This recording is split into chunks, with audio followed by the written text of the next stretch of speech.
नमोरेस्तु गणनाथाय सिद्धिबुद्धियुताय च सर्वप्रदाय देवाय पुत्रवृद्धिप्रदाय च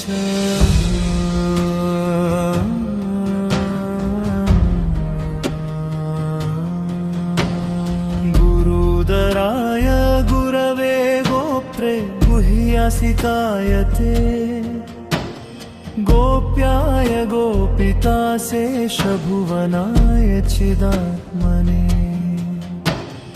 विश्वमूलाय भव्याय विश्वसृष्टिकराय ते नमो नमस्ते सत्याय सत्यपूर्णाय शुण्डिने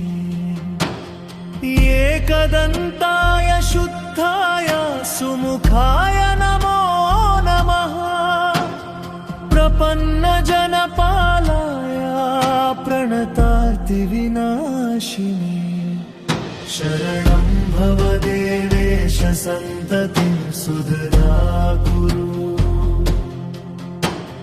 भविष्यन्ति च ये पुत्रा मत्कुले गणनायका ये सर्वे तव पूजार्थं निरताः स्युर्वरो मतः पुत्रप्रदमिदं स्तोत्रं सर्वसिद्धिप्रदायकम्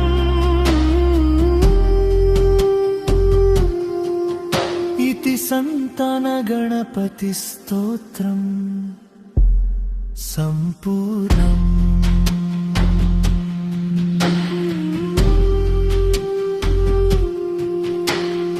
మీరు తొలిసారి నా ఛానల్కి వచ్చుంటే సబ్స్క్రైబ్ చేసి బెల్ ఐకాన్ను ఆల్లో యాక్టివేట్ చేయండి. మీ ఆశీస్సులే నాకు శక్తి. పెద్దలందరికీ నా పాదాభివందనం. ఈ వీడియో మీ హృదయాన్ని తాకితే దయచేసి లైక్ చేయండి. మీ భావాలను కామెంట్గా తెలియచేయండి. ధన్యవాదాలు. మీ ఆశీస్సులతో మళ్ళీ కలుద్దాం. కృష్ణం వందే జగద్గురుం. జై హింద్.